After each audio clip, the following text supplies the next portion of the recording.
नमस्कार दोस्तों, क्राइम तक में आपका स्वागत है। अब 4 दिन तक कड़ी पूछताछ होगी दोनों आरोपियों से, यानी सिया से भी चेतन से भी। हम सबको पता है चेतन को अब मौके पर लेकर जाया जाएगा। क्या इस मामले में कोई तीसरा शख्स भी शामिल है? इसको लेकर विवाद लगातार बना हुआ है, क्योंकि कल पुलिस ने खुलासा कर दिया, यानी अभियोजन पक्ष ने कोर्ट में साफ साफ कहा कि ऐसा लगता है कि ये जो प्लॉटिंग हुई है ये सिर्फ 2 लोगों के बीच की बात नहीं, कोई तीसरा भी शामिल हो सकता है। इसकी इन्वेस्टिगेशन करनी है। अब 4 दिन तक ये पूरी जांच होगी, लेकिन अब तक क्या क्या सबूत पुलिस को मिले और क्या ये सबूत वाकई आरोपियों के खिलाफ सख्त सबूत है या नहीं, इसके बारे में डिस्कस करते हैं। पहला सबूत जो मिला है, मौके पर मौजूदगी दोनों आरोपियों की, इसके अलावा सीसीटीवी फुटेज जिसमें सिया और चेतन आपस में बातचीत करते हुए नजर आ रहे हैं। लेकिन इससे पहले कॉन्स्पिरेसी का पार्ट जो है वो भी बहुत अहम है। हम सबको पता है एक ड्राइवर की बाइट सामने आई थी, उसने बयान दिया था जिसमें उसने साफ साफ कहा था इस पूरे मसले को लेकर कि सिया और साहिल का झगड़ा हुआ था और सिया ने पासपोर्ट को लेकर विवाद हुआ था। इसको लेकर ड्राइवर का क्या कहना है, पहले ये सुनिए। पुणे से सुबह 10 बजे उन्हें पिकअप किया। उन्हें पुणे से मुंबई जाना था। सिया गाड़ी में बैठ नहीं रही थी। तभी उसका भाई साहिल ने जबरन गाड़ी में बिठाया। इसके बाद हमने रावत में आए वहां से केतन को लिया। एक्सप्रेस वे पर फूड मॉल पर चाय के लिए गाड़ी रोकने को बोला। 10 मिनट बाद सिया गाड़ी के पास आई और कहा कि गाड़ी की डिक्की खोलो, और पर्स से कुछ ले गई। इसके बाद उन्होंने 15-20 मिनट बाद फोन कर गाड़ी बुलाई और मुंबई की तरफ चले गए। मुंबई एयरपोर्ट पर सबको ड्रॉप किया, लेकिन 2 मिनट बाद फोन आया कि छोटी बैग रह गई थी। उनका छोटा बैग रह गया था। मैं 200 मीटर दूर था। मैंने वो बैग लाकर दी। फिर मैं 500 मीटर दूर चला गया तो फिर से मुझे फोन आया, हमारा पासपोर्ट आपकी गाड़ी में गिर गया है। मैंने कहा गाड़ी अभी चेक की है, तो उन्होंने कहा कि वीडियो कॉल कीजिए। मैंने वीडियो कॉल किया, लेकिन गाड़ी में पासपोर्ट नहीं था। उन्होंने मुझे एयरपोर्ट पर बुलाया। वहां साहिल और केतन आए। उन्होंने गाड़ी चेक की, लेकिन गाड़ी में पासपोर्ट नहीं था। फिर वहां से मैं निकलकर चला गया। आते समय साहिल और सिया का झगड़ा हुआ। पुणे से रावेत यानी केतन के घर तक दोनों का झगड़ा शुरू था। डिक्की से पर्स में कुछ तो लेकर गई थी। आपने सुना, ड्राइवर ने इसमें बयान दिया था जिसमें उसने साफ साफ कहा था कि झगड़ा हुआ था और पासपोर्ट उनका खो गया था। इस बात को लेकर विवाद हो गया था। अब पुलिस का कहना है कि एक साजिशन ऐसा किया गया था, ये इत्तेफाक नहीं था, जिसके बाद प्लान कैंसिल हुआ, लोहगढ़ का प्लान बना, वहां पर आरोपी पहुंचे और वहां पर इस घटना को अंजाम दिया। लेकिन साहिल अब इस पूरे मुद्दे को लेकर कुछ खुलकर नहीं बोल रहे। क्या कहना है साहिल का, ये भी सुनिए। 7 दिन की पुलिस कस्टडी खत्म होने के बाद आज सिया गोयल और चेतन चौधरी दोनों की कोर्ट में पेशी होगी। थोड़ी देर में ही 7 दिन का इन्वेस्टिगेशन खत्म होने के बाद अब पुलिस उन्हें कोर्ट में लेके जाएगी और 7 दिन की पुलिस कस्टडी मांग सकते हैं। लेकिन उससे पहले फर्स्ट टाइम एक्सक्लूसिवली हमारे साथ है साहिल गोयल, जो सिया के सगे भाई है। इस पूरे मामले में साहिल गोयल ने परसों अपना बयान भी दिया था, आज कोर्ट में पेशी है। क्या कहेंगे? जो भी कोर्ट बोलेगा सर उसका हम पालन करेंगे सर। जो भी कोर्ट का डिसीजन रहेगा उसका हम देखेंगे सर। आपके लॉयर को लेकर कुछ इशू चल रहा है, आपने कहा। मेरे लॉयर को लेके इशू है, जो आशुतोष श्रीवास्तव है उनको हमने कभी भी हायर नहीं किया है। वो हमारे साथ कभी भी कोऑर्डिनेशन में, कभी भी कांटेक्ट में नहीं आए हैं। हम विपुल डिशिंग के साथ आगे बढ़ रहे हैं।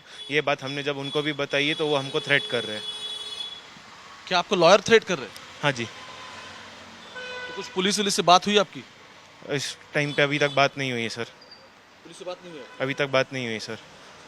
तो ये जो मीडिया में आशुतोष श्रीवास्तव आप बोल रहे हो, जो अभी आपके बिहाफ ऑफ यू वो बाइट्स दे रहे हैं, मीडिया के साथ बात कर रहे हैं, क्या वो आपके लॉयर नहीं है? हमारे लॉयर नहीं है। हमने विपुल डिशिंग को हायर किया है, उनकी सर्विसेज के लिए हमने उनको अप्रोच किया है। हम उनके साथ 4 दिन से इस चीज़ के ऊपर काम कर रहे हैं सर। ओके, लेकिन मैंने उनसे बात की थी परसों, तो उनका ये कहना था कि सिया ने इसमें उन्हें दस्तखत दी है। ये उन्होंने फोर्सफुली कुछ किया है, कुछ नहीं है, मुझे मालूम नहीं है सर।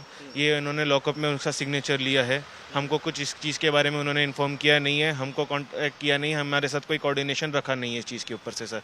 इस चीज़ के ऊपर हम लोगों ने आज कोर्ट में एफिडेविट भी फाइल किया है कि हमारे जो प्रोसीडिंग लॉयर है इसके आगे वो विपुल डिशिंग रहेंगे। सो आपका एफिडेविट अब फाइल हो चुका है, क्योंकि 1 घंटे में तो आपको बहन को कोर्ट में लाया जाएगा। फाइल हो चुका है सर। फाइल हो चुका है, उसकी दस्तखत भी है उस पर? किसकी?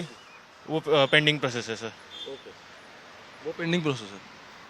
तो मुझे आप ये बताएं थोड़ा शुरू से, क्योंकि आप इस पूरे मामले में थे शुरू से, आपकी बहन है जिसने सब कुछ किया है। शुरू में जब शादी का फाइनल हुआ था, जब एंगेजमेंट हो रही थी, तो क्या आपको इस सब बात का अंदाज़ा था? सर ये मैंने पुलिस स्टेटमेंट में पुलिस के साथ इन्वेस्टिगेशन में उनको मैंने बताया है। आगे आपको कोर्ट हियरिंग में ये सब चीज़ें समझ में आ जाएंगी। Thank you sir. और बस एक दो बातें हैं, आप भी निकल रहे थे बाली के लिए, हाँ जी।